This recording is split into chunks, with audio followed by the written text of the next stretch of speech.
TrekWars, Duels Across the Stars. Episode 1, Top 3 Movies, The Rise of Two. The eternal conflict between two of the galaxy's bitter enemies continues. The galaxy has heard a mysterious broadcast, a threat that is ranking the top 3 films from the Star Wars and Star Trek franchises. Padawan Olympus dispatches Republic SIS agents to gather intelligence on every film connected to either franchise, while Cadet Ben Colonel, the last hope of the Federation, trains on the holodeck to become the Enterprise's film expert. Meanwhile, fans rage in search of the better franchise, a threat that could destroy the galaxy as we know it.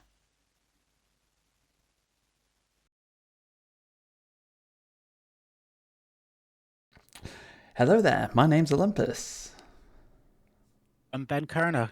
And welcome to our very first podcast episode. This podcast ranks the best parts of Star Wars and Star Trek across the franchise's different varying media.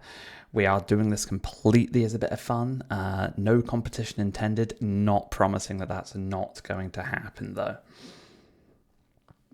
I agree. We can't guarantee that. But before we get to the meat of the rankings, we're going to just have a quick conversation of how we got into the respective franchises, Star Wars and Star Trek. So, I'll tell you what, as I'm going there, Olympus, how did you get into both Star Trek and Star Wars? That is an awesome question. So Star Trek, and just to kick off, right, but I deeply love both franchises almost equally, as everyone's hopefully going to see over the coming episodes. Star Trek, I imagine I must have seen 1 or 2 episodes randomly of The Next Generation when I was up at my grand's. I went up to hers a lot up in the north of Scotland when I was very young. But I don't actually remember seeing those 1 or 2. The reason I think I saw those 1 or 2 episodes is because she started buying me the DVD collector edition for Star Trek The Next Generation. So all 7 seasons, and it also came with all of the movies, both the original series movies and all the next gen movies as well. And it came in, one of those weekly subscriptions with the magazine and everything. And me as a kid loved them.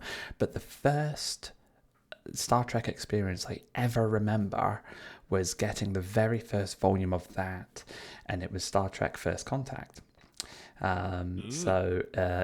Very interesting introduction to Star Trek, and I was instantly hooked. And from then on, it was me collecting all those DVDs, which are currently very safely stored away up in my loft above my head right now, keeping them all safe and secured. Star Wars was it's a much trickier one. I honestly cannot remember when I got into Star Wars. It was before Star Trek.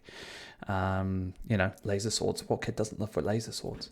But my first memory was somewhere, I do not remember when. I must have been maybe 6 or 7, and one of my dad's friends had the original VHSs for A New Hope, Empire Strikes Back, and Return of the Jedi. And every Sunday I'd go round over this sort of 3-4 week period. Every Sunday I was going round for an hour or so and watching parts of each of those movies, just continuing with them. And he kept the VHS where it was whenever I had to leave. So that's my introduction as far as I remember it. How about nice you? Advantage of VHS. Mm-hmm. The first thing I got into was Star Trek back in the 90s. So over here in the UK, we had a satellite, and we still have got this satellite network called Sky. And back in the 90s, my parents subscribed to it, or purchased it as it was then. And on the channel Sky 1, they used to do lots of sci-fi shows. So Stargate SG-1 was one of them. I can't remember any more other than Star Trek, the TNG, the early Voyager, earlier Deep Space Nine episodes. And it was just like, whenever I had times up, it was on syndication there, so it'd be pop in, watch one of the episodes when it was on, and just really got into it there. And then eventually, it was like it was like the DVD box sets came out, Yeah. so not the same ones that you are, but you might be able to catch. So like one of the bottom was, or you might not be able to, but up there is the at the end one of the Enterprise show ones. It's like in a fancy box set. Uh, so started buying those like one or two a month for discount, and literally went through all the episodes. So got into that, and I've been a fan ever since. Um, as for Star Wars, I got into that relatively late. It's about the similar time that I was starting to buy those box sets for Star Trek. It was like the DVD box sets for the uh, Star Wars films, the prequels, Oh had all yeah. come out, and the original ones. Um, so I didn't see any of the prequels in the cinema, but the films uh, came out on DVD, and it was a case of, yeah, let's give this a go.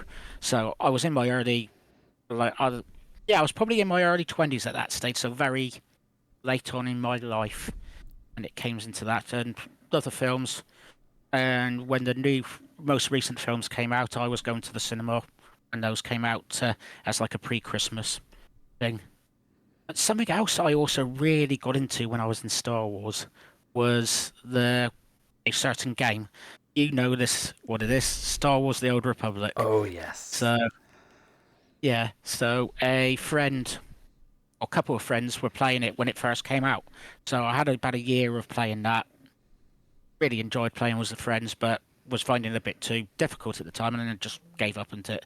And then again, one of the other friends, about 6, 7 years later, got me back into it, and I've been playing it ever since.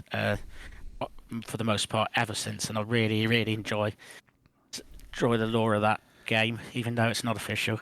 The temptation already for me to start jumping in and asking you questions about the game, about the movies, about your experiences is insane, and I'm Yeah, having to sit here and bite my tongue and hold back because that's the whole yeah, purpose of what we're doing. yeah. Which is the purpose of this uh, show is to talk about each one. The topics are not necessarily important about the rankings. These are important to have conversations Yeah, absolutely. about it. That is what this is About all it. about. Oh, definitely, definitely. So I'm thinking, shall we go in just before we go into our picks? Give the listeners a bit of a view of our own little personal rules, our own little codes, like Jedi codes about uh, our picks. So, what rules we use to pick our for this episode top three.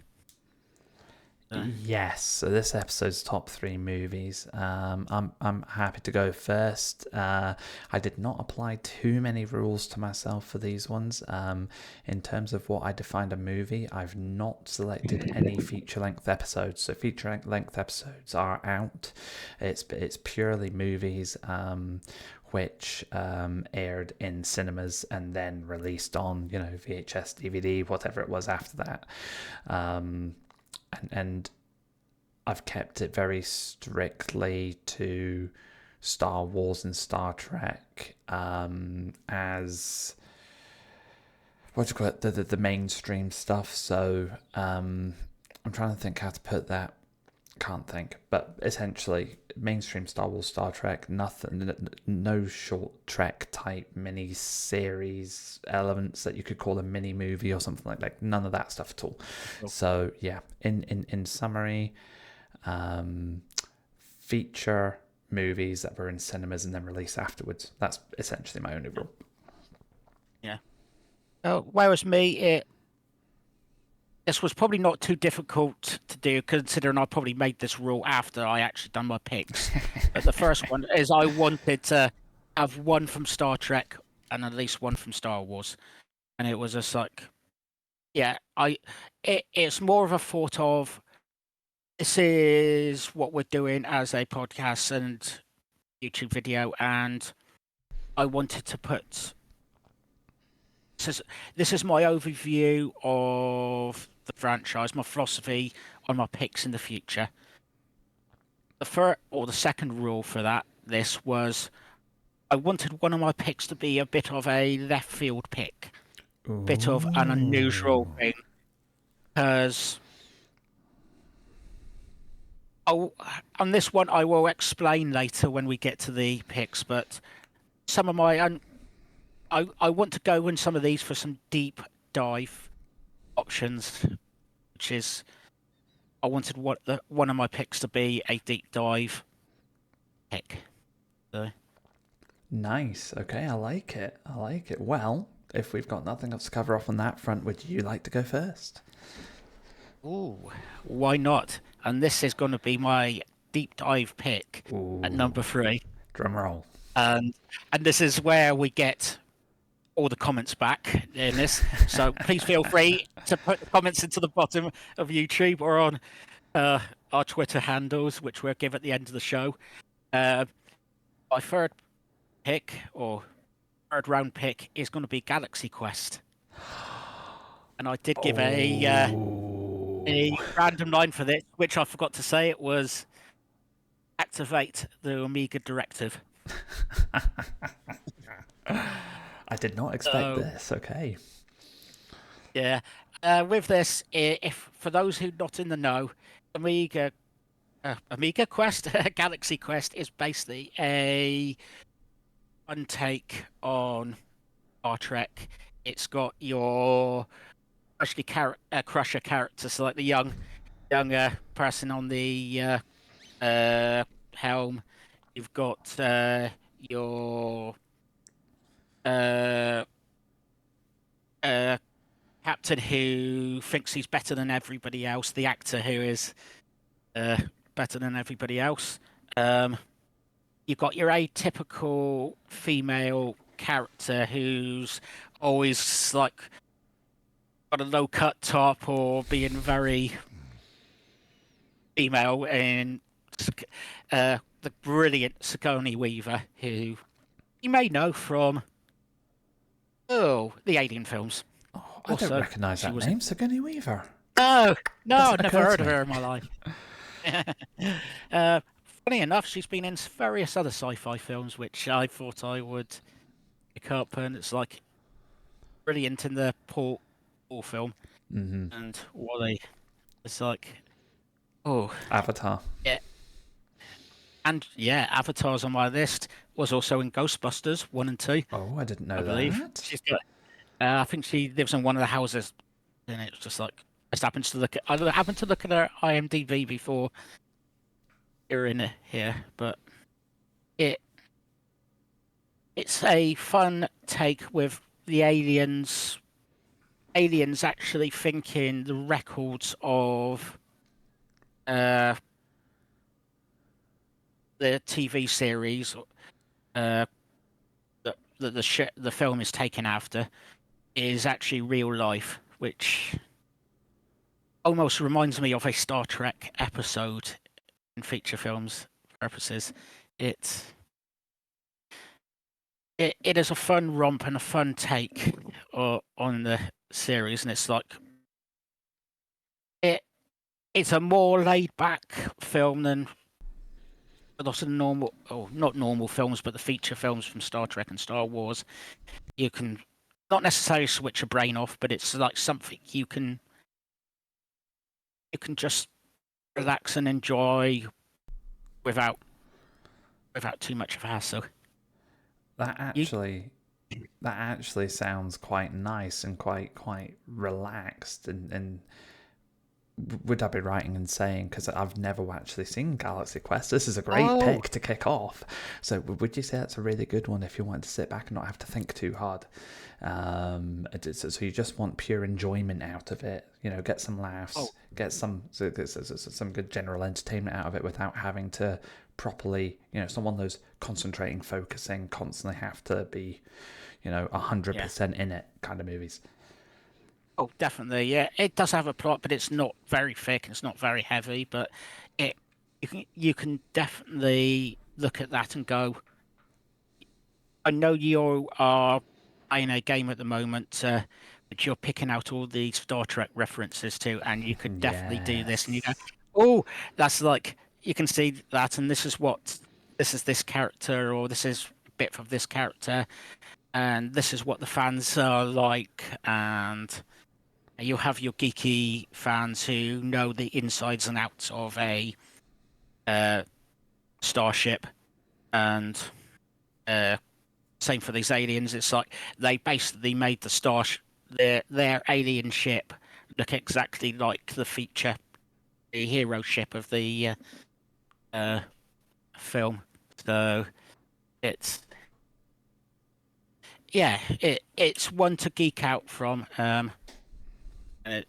Geek out, and I will yeah definitely want to geek out, and that's my number 3 pick for the. Amazing. I'm gonna have to find it on. I'm gonna add it to my list. I'm gonna find this over the next week and give that a watch, because honestly, I've heard of it, never seen it before, never got around to actually watching it. So I'm chuffed you started off with that one. I'm gonna start off with one that everyone's probably gonna roll their eyes and go, "Oh yeah, of course you picked that one." But what will be a little bit more divisive is that I'm gonna call this number 3 in my top 3. And I think a lot of people have this at number 1. So we are talking Star Trek II: The Wrath of Khan. I was waiting for you to go Star Wars on this one. Yeah. Nah, this is number 3. Number 3. I will say, guys, we might have a Star Wars mention somewhere in the top 3. But right now, I'm kicking off with Wrath of Khan, and I was sort of eking this between number 3 and number 2, but I've put it to number 3, and you'll find out why when I get to number 2. The Wrath of Khan is, for anyone who's not aware of it, set during the original series era, after the initial seasons on TV. It's obviously after the motion picture, which I won't get into too much, but I've watched that once, fell asleep 3 times during it. It's my least favourite Star Trek film of all time. Probably my least favourite sci-fi film of all time. But we're not talking about that one. The Wrath of Khan it's Star Trek, but gritty. The stakes are higher. You've got a protagonist that means business and is an actual threat, and he's intelligent, and he's not just out to destroy everything. Khan has a purpose behind him. He's come from a place that you can halfway understand, which I find protagonists like that are some of my absolute favourites. The ones where you can go, yeah, you're a bad guy, but what's kind of scary is I halfway see where you're coming from and why you're thinking that A to B to C is definitely the way to do it. Even if, destroying an entire planet, as an example, is maybe not something you would want to be doing. One of the things I absolutely love in this movie is the dynamic between Khan and Kirk, as well as the dynamic with the main characters on the bridge, but in particular between Spock and McCoy, which I think this movie brings to life very, very nicely. I think, and I'm hoping I am getting the right movie here. I'm 99% certain I am. One of the other things that really hits home to me is, and you see it from the very start, Kirk feeling like he's falling behind, he's aging, he's getting older, he's not the fresh, skippy, gung-ho captain he used to be. The glasses, exactly. Bones walks in. Happy birthday. Oh, Bones, you shouldn't I have. completely sympathise with that. So, no, both of us are wearing glasses now, but as somebody up until the last year or two has not worn glasses, I can completely sympathise with that. And it's one of those things, and I've made my peace with it now. And I must say, mate, the glasses suit you. They really do. Me, on the other hand, I've had glasses since I was 9 years old. I'm used to it. I've been essentially, without these, I'm blind. So I'm used to that now. But yeah, the atmosphere, the music that they play throughout that movie really, really brings it to life. you've got the whole dynamic between Kirk and the Marcuses coming to life there as well, which then leads on to the next movie. And I love how they have that connection in play. Yeah, that was great. Yeah, that was not something that was ever talked about before the series, as well as something else at the end of that. It's not actually ever mentioned in TV before that. It's just like these the Marcuses. Carol Marcus was never ever mentioned to my knowledge. To my knowledge, agreed as well. I don't ever remember her being mentioned. And I kind of like, actually, Strange New Worlds. I won't go into too much detail there either, especially because STN is relatively new, and I don't want to make too many spoilers, but there is a mention of the Marcuses in that already, in that set pre-TOS, so it kind of brings it full circle there, so it's nice to finally have that. But no, that freshness, I think, for the original series fans, having something brand new to learn about Kirk and his past, generally must have been a really nice thing to experience. Yeah. And what did you think about the world building of the I've suddenly the Cuttra being brought in this film for the first time as well? Very true. That they made so many first-time introductions into Trek lore with Star Trek 2. I loved the idea behind the Cuttra. Obviously, it meant that in the end, spoiler alert for anyone who hasn't watched Star Trek over the decades, but I think we're safe to say this now: the ability that through the Cuttra to bring Spock back via the Genesis planet and the Genesis device. I think that was very, very clever, and it wasn't something that you could predict. Watching it for the first time, when Spock dies at the end, up until you see the very end scene, I'm thinking, bye, Spock. That's a shame. I'm gutted. This hurts. And that's the other thing to round off this piece that I love about this movie is at the end, the good guys have won the day, but it doesn't feel like they've won the day because they've lost someone very close to them, a key part of the crew, a member of their family, and it hurts. It hurts them. It hurts the people watching it. And I think that's a true sign of an absolutely brilliant movie. Oh, yeah, no, completely agreed on that. So, in that case, I'm going to jump to my number 2 here and go.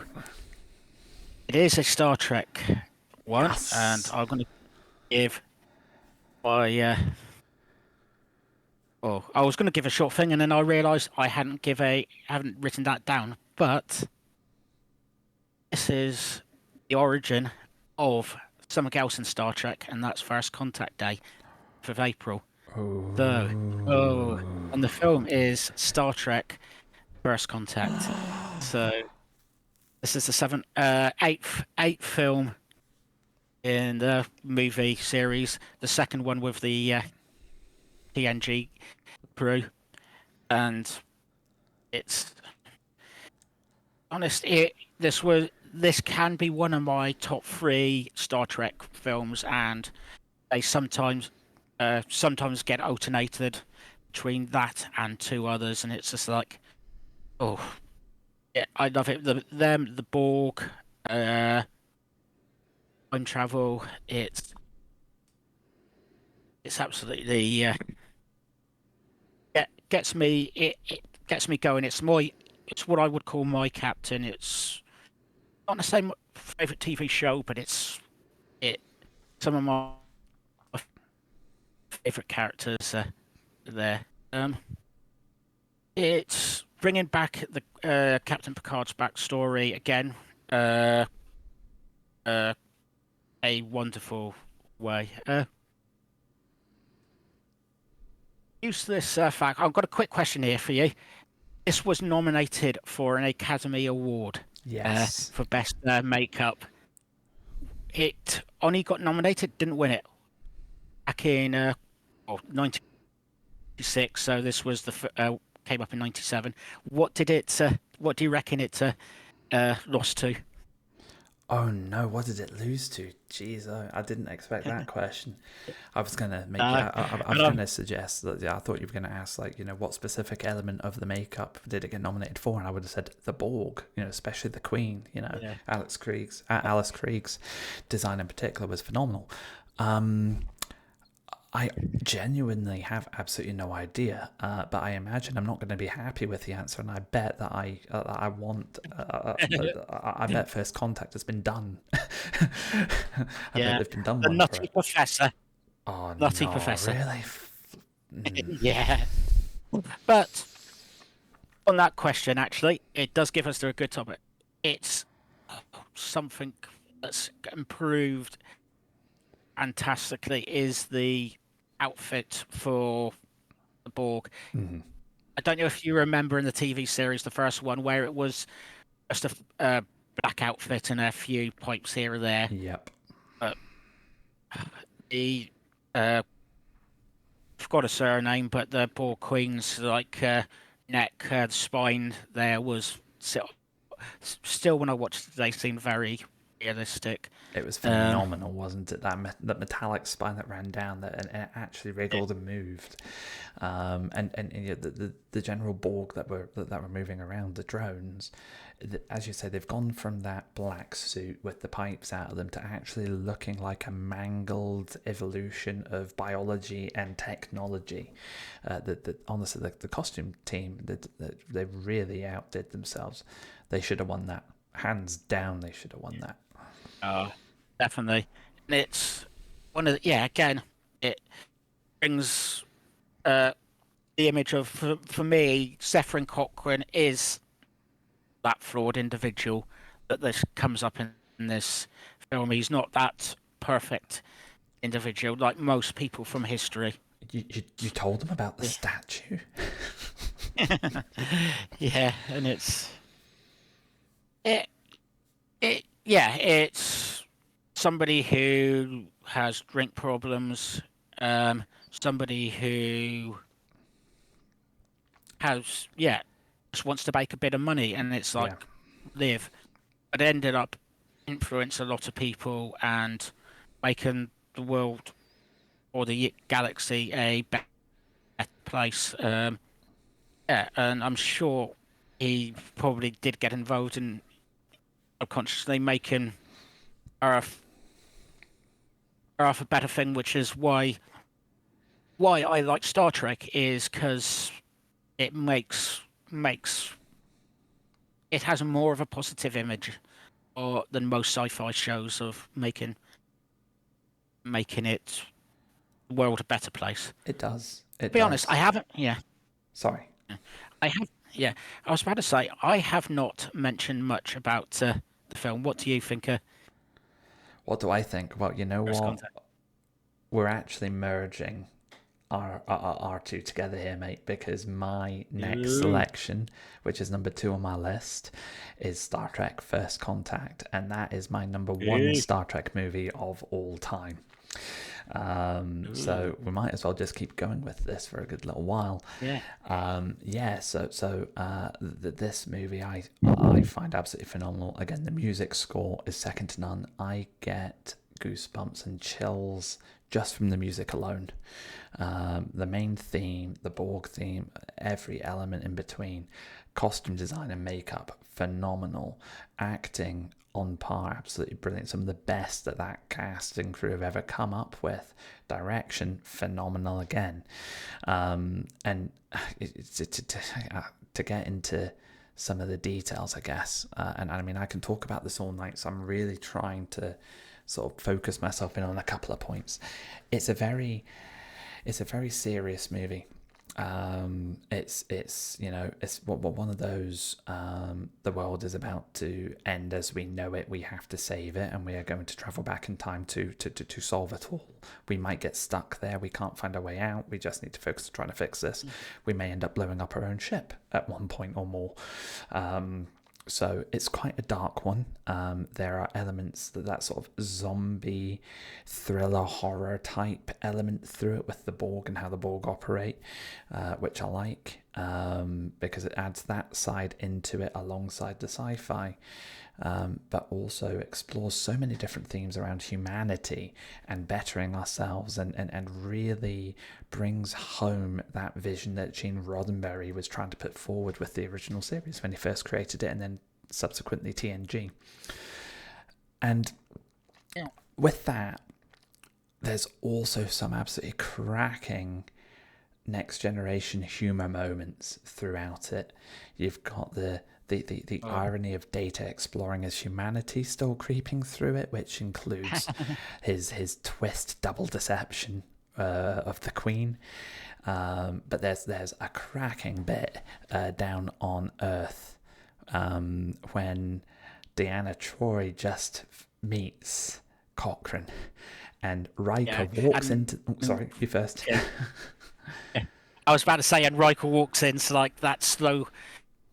Diana. Yeah, Diana. Screams it, unplugs the machine, and Cochrane just lobs a bottle at him from across the room.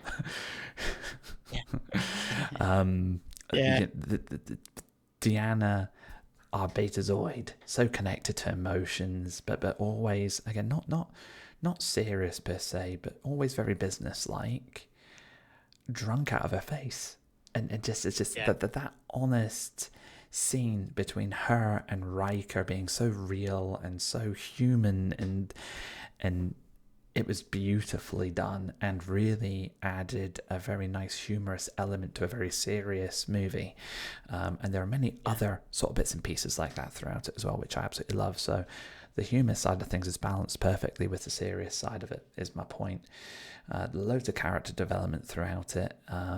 You have Picard struggle with what he went through in TNG, being assimilated and then brought back. He's struggling with that again because he's facing off against the Borg, and he's got this absolute laser-focused hatred that the character that was with Cochrane, I've just forgotten her name. Mind blank. I was about to say it, and then realised I have completely. Cochrane's. Everybody's chatted. Yeah, Cochrane's colleague, who ends up poisoned by radiation after the attack of the Borg on the complex when they were trying to just stop first contact from happening. She gets brought up to the ship before they realise it's being assimilated, and Picard and her end up teaming up unwantingly. The friendship that grows throughout the movie between those two, from hating each other to an extent, or very much her hating him, to them being very close. And she, as much as he opens her eyes to what is coming through what her and Cochrane are doing, she reopens his eyes to his humanity when facing against the Borg, and seeing them as more than just mindless automatons, but victims of this evil plight that's taken them over. Yeah, right. And it does remind you, it's like scared reaction of somebody who's just suddenly met this thing. These things, it's like for the first time, it's like, yeah, if that was real for yourself, it was like, her acting most was of us spot on, wasn't it? The shock and the screaming and everything, it wasn't OTT at all. It was very realistic. And again, another quote, I can quote this because I've watched it so many times. Borg sounds Swedish. Another lovely little humorous line that was thrown in there, which works very, very well. As I say, it's a movie very close to my heart. It opened my eyes to Star Trek, and it sits there at number one favourite Star Trek movie of all time. And I don't think any Star Trek movie, indeed probably any episode or any series, will ever move First Contact away from that podium for me. Thinking about podiums, shall we head to the podiums for both our picks? Let's go for it. So, if I said for my first pick, congratulations for being rescued, please do not resist. My first pick and number one pick is Rogue One, a Star Wars story. What a choice. Me, Star Wars is films and Star Trek is TV series. And this one is near and dear to my own heart. I watched it in the cinema as it came out, unlike the first 6 films, or 7 if you count the animated one. It's something when I clicked with practically all the characters as they go on and love them to bits. Especially like K2SO, love that droid to bits. I think he was great. He was. And it was something, and it doesn't happen very often. When I came back to the cinema from the cinema, I just wanted to put on episode 4 straight after A New Hope, because I just wanted to see it, because I thought it ran that good between each one. So it was. I don't like having prequels, but this one was me a perfect prequel for the Star Trek franchise, and it was just like it was dark, but it was also fun. It was lovely characters. It showed us a few new planets. It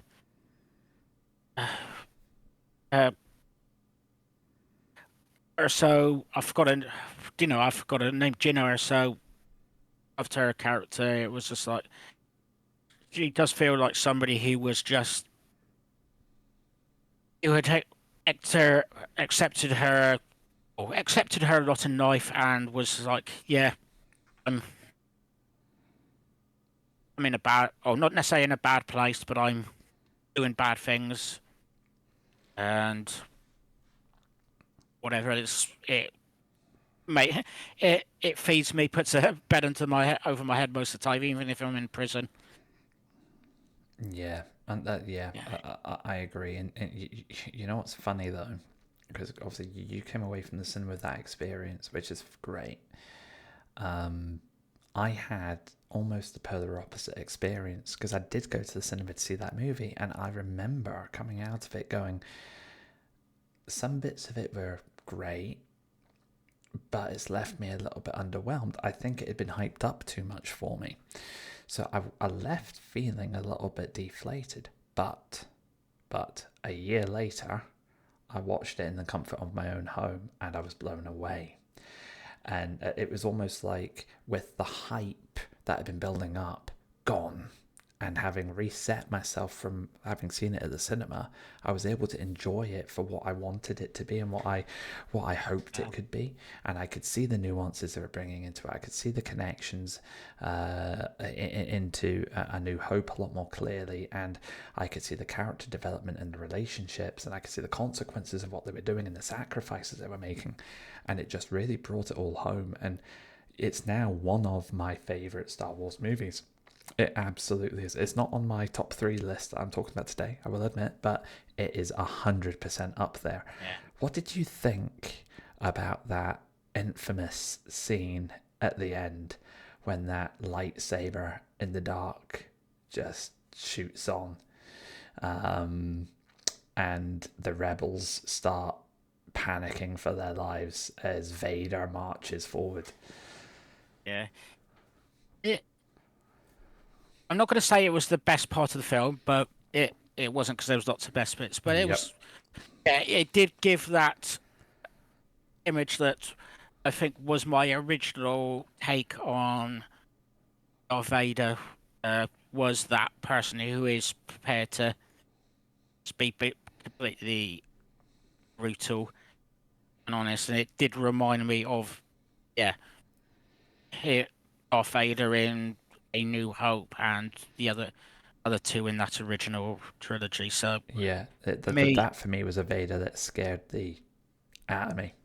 Really was. Yeah, and it's it was. I don't necessarily think it was infamous, unless it It's just Darth Vader is infamous, but I say it, infamous, but maybe infamous is the wrong term, but I have seen so many yeah, memes for that alone on the internet in the last however many years now, being used for different things. Most yeah, people I talk to know that scene in a heartbeat. yeah. There's another question for you, I guess. So throughout every element of that movie, what would you say is the most pivotal point for you, your most favorite, most impactful sort of scene? Ooh. Ooh, ooh, yeah. I'm having to have to most impactful. Because while you're thinking, I'll give one, and I'm not saying it Okay. is the most for me, but because I didn't prep myself for this movie, but the first one I remember, anytime I think of Rogue One, is Urso and Andor on the beach right at the end as that mushroom cloud is billowing up and that shockwave's coming towards them. I just think it's both beautiful and harrowing at the same time, and it hits me every time I think about it. So anytime someone mentions Okay. Rogue One, that's the first scene I think of. Uh, Maybe that should be the yeah. question. When you hear Rogue One, what's the first scene you think of? Oh, so this is different to what I was about to answer, Sorry. but I think no, but yeah, it is. So being rescued basically. It's her to like sitting there, originally in the prison cell and then in the prison van, and then being rescued and coming out for. That's what I think about uh, with this. Nice. Um, and yeah, something for me that's emotionally, it's like the planet. I think it might be on Jeddah, but where they're on the planet, there's that screaming child. The uh, a group has attacked the Empire troops on that planet, and it's their plan has gone to completely to Yeah. pot, and they get captured, and it's just like that's like big sequence. There is like just for me, that's what comes to mind when I think of Rogue One is that whole sign like the Force was me. Was the Force sort of thing I am one with the Force, and the Force is with me. Yeah. with me. And that's the thing, Yeah, right? That is a good point. Like the first time you hear, I can't remember the character's name, but the first time you hear him saying that, you see him batting off the stormtroopers with a stick, blind as a bat, clearly attuned to the Force. yeah, Is beautiful and hilarious to watch, and then you see it again towards the end of the movie where oh you know he's not surviving it, and again it's beautiful to watch up to a point, but equally harrowing again because you know he knows he's not making it out, and yeah. he's accepted it. But it's just interesting having those two very very similar scenes that give you very very different emotions, feelings, impacts because they're telling very different stories. Yeah, definitely. And it's yeah that fight that you are going at, what seems like you're never impossible fight. So you do basically do your bit, even if you don't think you can win. Is sometimes you have to do bad things. Sometimes some people have to make a sacrifice, whether they realize they want to or not. I'm sure most of them thought they would probably get out of that at the time if they were real people.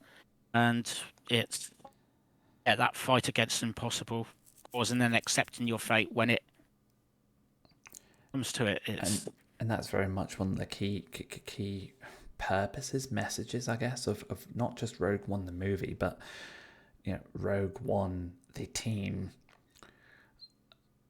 sacrificing, doing what they had to do and sacrificing themselves the way they did to save the galaxy. They were trying to get hold of those Death Star plans so that they could counter it, which eventually they managed to through Luke. If and I guess it all boils down to, doesn't it? If they did not sacrifice yeah, themselves, those plans would never have got to Leia, episode 4, A New Hope, whatever anyone wants to call it, would never have happened. That was key to starting the rebellion properly. Oh, completely agree. And I suppose this brings the question is, what is your number one pick for this? This was so difficult.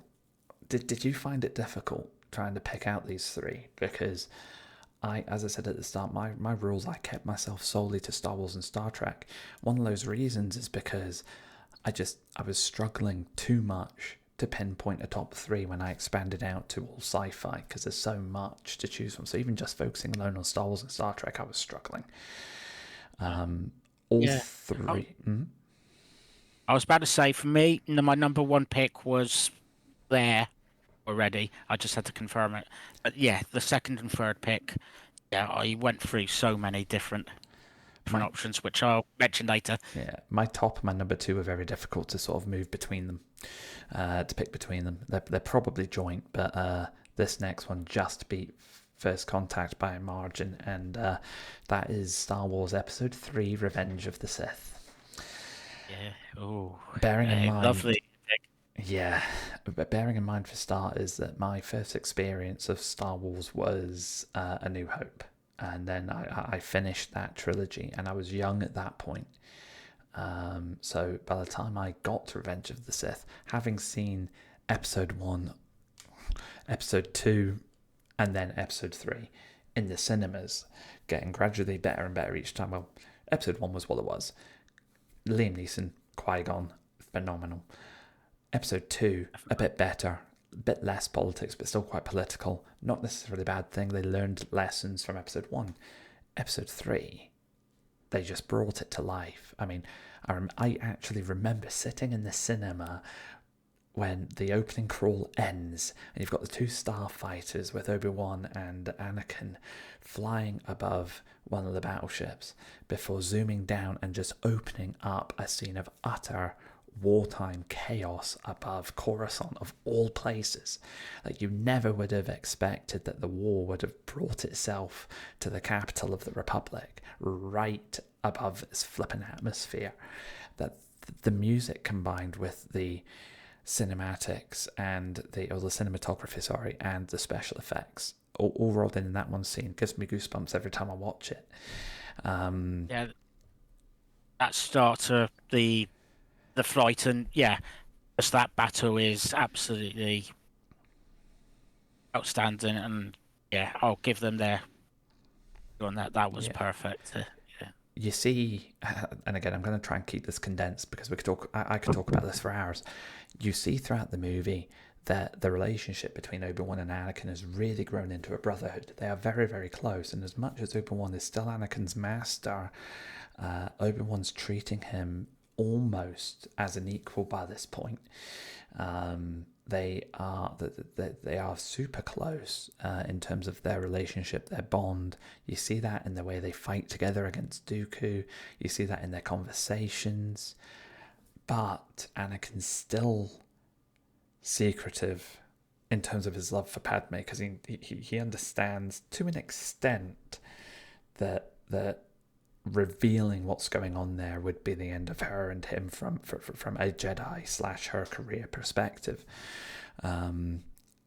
Equally, I think it's obvious at certain points in the movie that Obi-Wan knows exactly what's going on. The politics in it come to a head. You see the Chancellor and the Jedi moving pawns across the chess table, as the Chancellor secretly being the Sith that they've been looking for so long, is setting up Order 66. Order 66, again, done absolutely beautifully, and breaks my heart every time. It's tragic, and but it's because they did it so well too.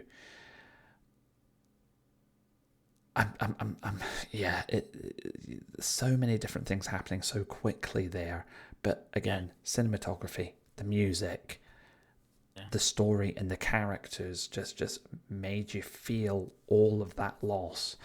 I mean, you see Yoda dropping his walking stick as he's feeling that surge of loss through the Force when he's on Kashyyyk. Yeah. And your heart just breaks, to your point. And yet he still flicks like a switch and decapitates those troopers the moment they try and move in muscle. Which, again, just highlights how awesome he is as a Jedi, how wise he is as a master, and how skilled he is with his lightsaber. But what I love about that movie as well is you see a side of Yoda that you only catch a glimpse of in Attack of the Clones. And that's his lightsaber, his fighting skills combined with his Force abilities and his mastery in general when he faces off against Sidious. And without me going into too much detail on that, again, I think that sequence is beautiful, and the way they cut that up alongside the battle between Anakin and Obi-Wan, which was probably one of the most vivid cinematic sequences. Again, it's at the top of my list that I've ever experienced. The lightsaber battle that they have is the best Star Wars has ever put forward, in my opinion. You see the hurt in both of them, especially in Obi-Wan. But the choreography is spectacular. And I told you I could go on and on about this. I'm trying to keep it condensed. Yeah, and that duel scene, where at the point, the final duel scene, it's like, me, that sums up a fighting scene for Star Wars, to be honest. That scene, it's pure Star Wars. It's Star Wars to a T. If you see some of the recent Star Wars TV shows that have been out, right, the utterly most Star Wars elements of those are where they've managed to combine all of the key elements that made the original movies or the prequel movies the success that they are, and a big part of that is Jedi with lightsabers. You know, that's a big part of what Star Wars is all about. Obi-Wan Kenobi is my favorite character in Star Wars. He's top for me. So that's another reason why Revenge of the Sith hits home for me so much, is how much he loses and he survives through it all, and he has to carry on as one of the last remaining Jedi out there. And what's more, you know, he's not just lost the rest of the Jedi. He's not just lost his master in Episode 1. He's not just lost the temple, lost the security of the Republic. He's lost his purpose, his original purpose. He's lost his brother. Anakin did so many terrible things through being corrupted through Palpatine and succumbing to the dark side. And again, it was all done so beautifully and so tragically. And you can see that during that fighting sequence, there must be, I've watched it so many times, there must be 3 or 4 different points before the end of it where Obi-Wan could have had Anakin. And he didn't, because he was holding back. And I think how they managed to play that and act that out so that you can just see that if you watch it closely enough, perfection. Because he didn't want to hurt him. He didn't want to end it.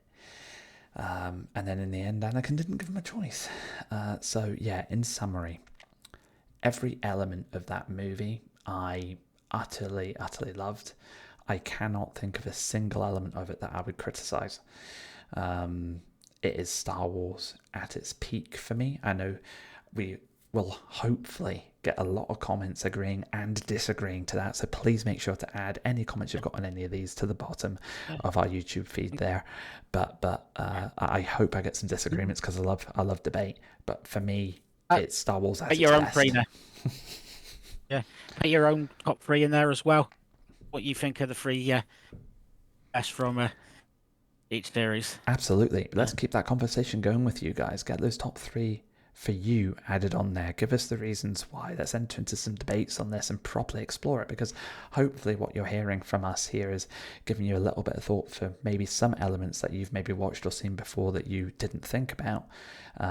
Equally, maybe there's been 1 or 2 things that we've one or two of the choices that we've mentioned that you've never seen, and you might want to after this.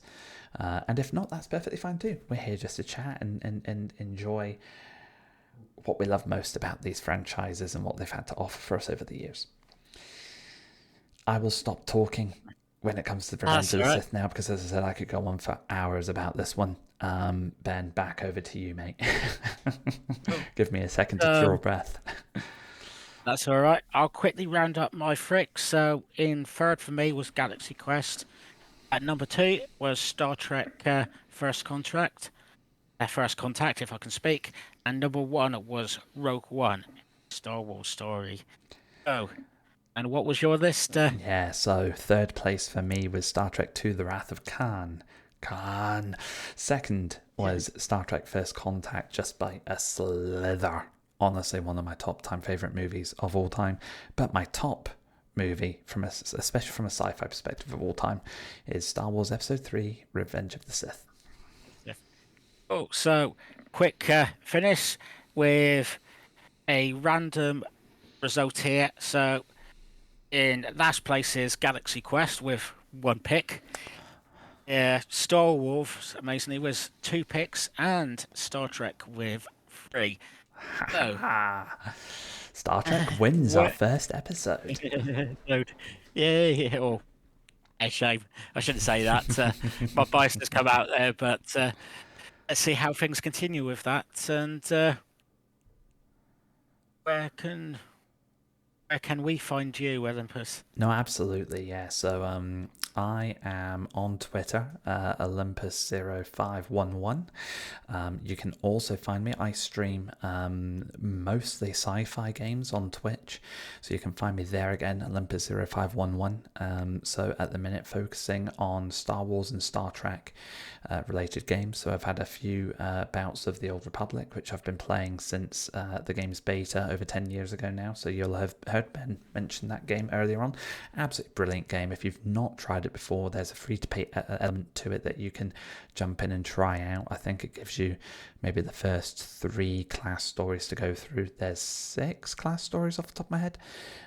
No, 8. There's 8 class stories. And each one of them is beautiful in its own way. So yeah, I'd recommend that game for sure. A bit of Star Trek Online I've done, but most recently Star Trek Infinite, which only came out a day or 2 ago. I'm getting to grips with that. So yeah, if you're into your sci-fi games and you'd like to have a little watch of something that's been streamed, my recordings are on there, and you can catch me several days a week too. So you'll find me either on Twitter or on Twitch at Olympus0511. Benkano, where can people find you? So you'll find me at TrekWars Fantasy on Twitter. I will put my Discord in the YouTube chat, and hopefully that will be somewhere connected to the podcast as well. I'll add my Discord too. I totally forgot I had that for a second there. Yeah. Oh, yeah, we'll put our Discords in there. So my one is mainly used currently for a game in Star Trek Adventures, but it also has availability to talk about the Star Wars and Star Trek in there, which is what it originally started off being. Yeah, so come in and say hi and have a talk about anything Star Trek and Star Wars. And I believe Olympus is on my Discord, and I believe I'm on Olympus's Discord, so we can all say hi. We're all one happy family. Definitely. And what shall we say at the end? So, yeah, I think may the force be with you.